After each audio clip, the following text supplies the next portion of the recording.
The Enzo Fernandez to Real Madrid rumours will not go away, and supposedly Chelsea have drawn up a shortlist in case he does join the Spanish Giants.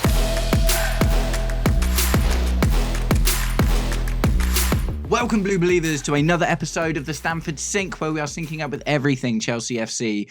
And today, we're talking about midfielders. So the Enzo Fernandez news has been going on for quite a long time. They've been credited with interest since, even not long after we bought him, to be honest. But this summer in particular, a couple of news stories came out about Real Madrid being interested. Also, most recently, Moises Caicedo as well, obviously, being that he's probably the best midfielder in the Premier League. But that's a lot less likely. But the Enzo Fernandez noise seems to be going on, and I wouldn't be surprised to see something like that materialise in the future if Chelsea's financial issues arise again. But guys, before we get into it, if you're enjoying the content and would like to see more, please do me the distinct honour of liking and sharing the video, subscribe to the channel, or just roast me in the comments, whatever gets you through your day. Right, so Enzo Fernandez to Real Madrid does kind of make sense. They have never really replaced that Kroos and Modric kind of player, and Enzo Fernandez is kind of similar to both of them in different ways. Obviously, they brought in Jude Bellingham, who has been doing pretty well over there, but it seems like they're not super happy with Tchouaméni, and Camavinga maybe not living up to the lofty expectations of being a Galactico. Enzo Fernandez obviously won the World Cup, he's won the Club World Cup, he's won the Conference League, and he's been an important part of our team. Now, it's an interesting one. My good friend Behind the Dugouts did a really, really interesting video on Enzo Fernandez, which you should hop over to his channel and go and check out if you haven't already, and it's called The Enzo Problem. And from my perspective, I completely agree with him. There seems to be some sort of thing with Enzo Fernandez where he's amazing at popping up and making things happen, and he's got loads of character and spirit, but he plays a lot. Do you know what I mean? He plays a lot, so maybe some of these issues would be allayed if he were to get a bit more of a break. But at the same time, my particular issue with him is he doesn't seem like he connects the play together very well. And for instance, when Romeo Lavia's in that spot, our midfield just looks better. Do you know what I mean? Now, at the end of the day, Enzo Fernandez can win us games, and Romeo Lavia has not been winning us games. But would we be a better team if we had a more connective midfielder constantly playing alongside Moises Caicedo? So first things first, before I get into the shortlist of potential replacements, I would love to know what you guys think in the comments about the Enzo Fernandez situation. I do like Enzo Fernandez. He's not the player that I thought we were getting when we spent all of that money on him. Do you know what I mean? And at the end of the day, it's one of those, isn't it? It's like he's one of the older, more experienced players in our squad now, which is absolutely crazy. But this is the reason why we buy young players, isn't it? So they have got big resale value. And if we're still struggling with like the UEFA stuff, and do you know what I mean, we need to make like a big fat sack of cash very, very quickly to reinforce the squad, I wouldn't be surprised to see Blueco authorise the sale of Enzo Fernandez. And if I'm completely honest, I don't, it's a really difficult one, actually, to be honest, but I just don't think he's integral to the way that the team plays. I think that a little bit, he reminds me a bit of Christopher Nkunku. Now, I know the positions are very different, so I don't mean in the way he plays, but I thought almost exactly the same thing about Nkunku. Nkunku was a good goal scorer for us, man, and more times than not, when he was on the pitch for us, he'd score a goal, he could make something happen. But for the rest of the time, he didn't fit the style and get involved with the play and stuff. Do you know what I mean? And maybe I'm just looking into it too much, but I do kind of feel that way about Enzo Fernandez as well. So guys, let me know what you think in the comments. Would you be okay if we sold Enzo Fernandez to Real Madrid if we could get another midfielder? Or do you know what I mean? Do you think that long term he's a big part of the plans and we absolutely can't get rid of him? So let's move on to the shortlist now. I say a short list, it's actually a reasonably long list.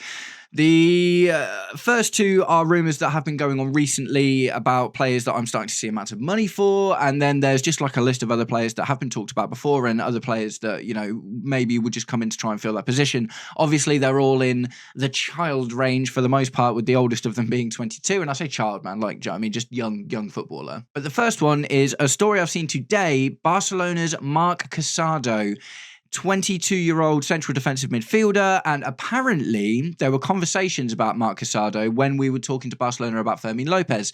Now, Fermin Lopez was more in the Cole Palmer sort of range of it. Do you know what I mean? So Fermin Lopez isn't really going to be that player that replaces Enzo Fernandez if we were to sell him. Marc Casado definitely fits that vibe a bit more and will probably play alongside Moises Caicedo as a midfielder. So he's 22. He looks pretty good. He is worth 30 mil apparently. So we're not looking to go out and spend another 100 mil on a big, massive central midfielder like Enzo Fernandez again. But he looks good, and he's the first name that I've seen us linked with. The second one is another one that I've seen a news story for today, and it's a Brentford player. Now, I'm really sorry if I murder this name. Please let me know in the comments how to pronounce it if I get it wrong. But it is Yarmolyuk. Yarmolyuk. I'll go with Yarmolyuk for now. Brentford's 21-year-old central midfield player who has started 7 out of 7 games for them in the season so far. He had a fairly impressive showing against Chelsea as well. Obviously, we didn't manage to get the win against Brentford, did we? So he was clearly quite a big part of that. And another very young midfielder who has Premier League experience. So that one I can understand as well. And also, same amount of money, about 30 mil being purported. And the rest of the list is comprised by Kobbie Mainoo of Manchester United. Not the first time we've been linked with him. We were linked with him in this window just gone as well. Chelsea really, really like the player. And similar to Alejandro Garnacho, he seems to be struggling to get game time in his favoured position at Man United at the moment, isn't it? Which is crazy when you think about it, because he's such a good central defensive midfielder, or just central midfielder in general, really, really young, and they're playing a 38-year-old Casemiro, and was like Bruno Fernandes is like 32, but ultimately was a much more advanced player. And when I've seen Kobbie Mainoo play for Man United, he gets played in that pocket behind the striker. Don't get me wrong, the kid's got a goal on him, do you know what I mean? But when he was under Ten Hag, he was playing as a central midfielder and he looked really, really good there. Kobbie Mainoo is likely to be expensive just based on, A, he's a Man United player, but he's really, really young. And they will want to squeeze every penny they can out of him because, like Garnacho, he's an academy player, so it'll be pure book profit for Man United. So he didn't want to leave Man United. Ruben Amorim kind of came out and backed him and said, no, we're not looking to let him go. But at the same time, it might just be one of those. And if they want to carry on buying players, they're going to need to make some money. And their best option for that at the moment is Kobbie Mainoo, because I can't remember what the stat was. We talked about it on the Blue Lounge at one point, but Alejandro Garnacho is like the biggest sale that United have made in years. Do you know what I mean? And that 40 mil, like for us, that's crazy because we sell our players for such good money all the time. But Kobbie Mainoo would be another one of those, man. United are not very good at selling. They're not very good at buying, truth be told, but they're even worse at selling because they buy these players for massively inflated prices, the likes of Højlund and Antony, and then they flatter to deceive and they flop or whatever you want to call it, and then they really struggle to shift them on for any reasonable amount of money. So you got to think, even if Kobbie Mainoo is loved by United fans and Ruben Amorim says he wants to keep him, at the end of the day, he's not playing in the position that he actually wants to play, and he represents instant book profit. Another 40, 50 mil, do you know what I mean? And 40, 50 mil, I think, would be reasonable for Kobbie Mainoo based on his age and potential. And that's a huge amount of money for Man United straight on the books, isn't it? So I like the idea of Kobbie Mainoo. I like the idea when we were linked with him before, but I was like, we've got Asugo and Santos and all these other guys. But if we do lose an Enzo Fernandez and we're looking for someone with Premier League experience and who's young and fits the bill, for Blueco's profile that they like to look for, then I think Kobbie Mainoo would be a wicked shout. Next up, Adam Wharton of Crystal Palace. And this guy is just a transfer bidding war waiting to happen, isn't he?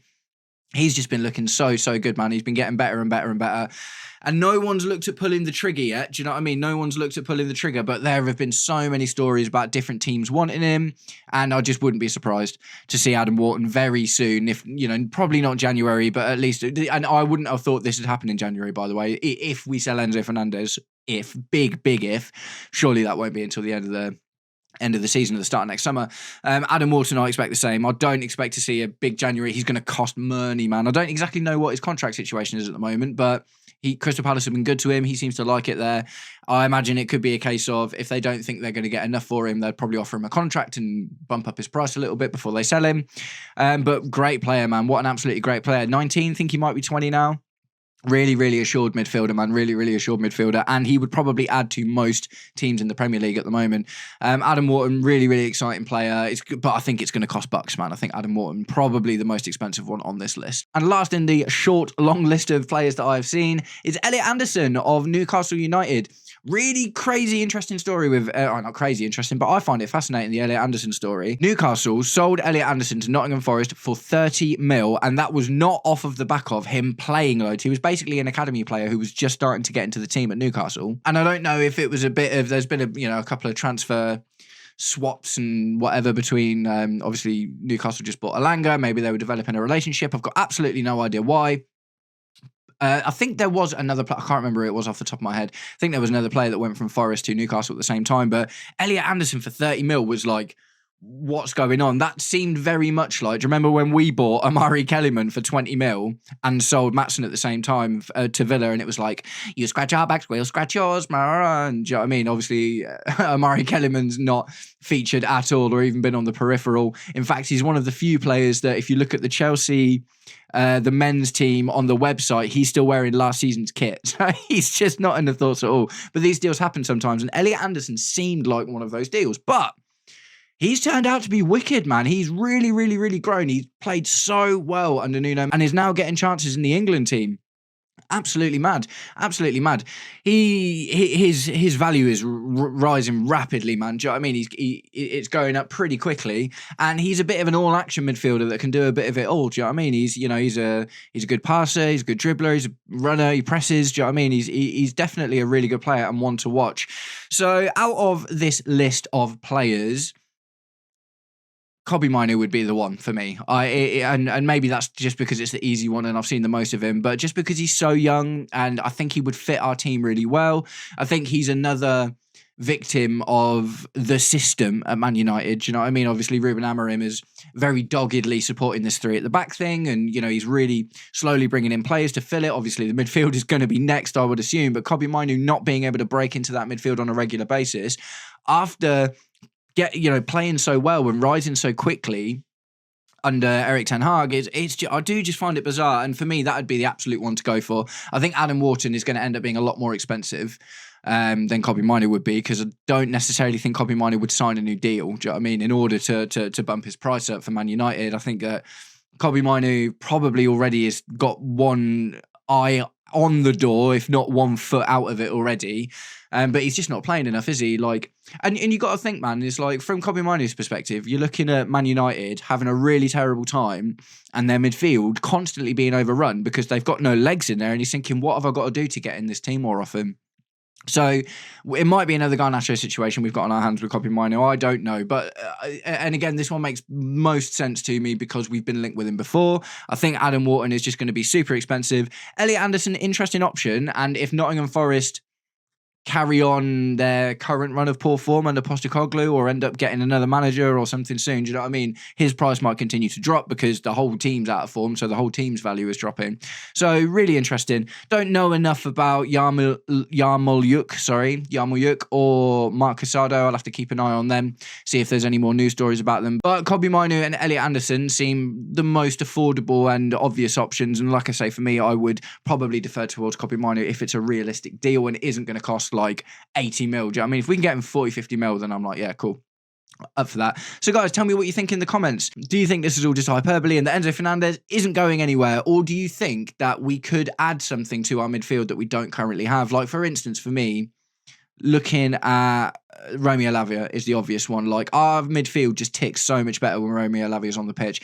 Am I saying Enzo Fernandez is not as good as a player as Romeo Lavia? No, absolutely not. I think they have very different qualities, and I think Enzo Fernandez's qualities would suit Real Madrid very, very much. And the thing is, we obviously can't rely massively on Romeo Lavia because of all the injury issues that he's had. And Andre Santos is another one to consider there as well.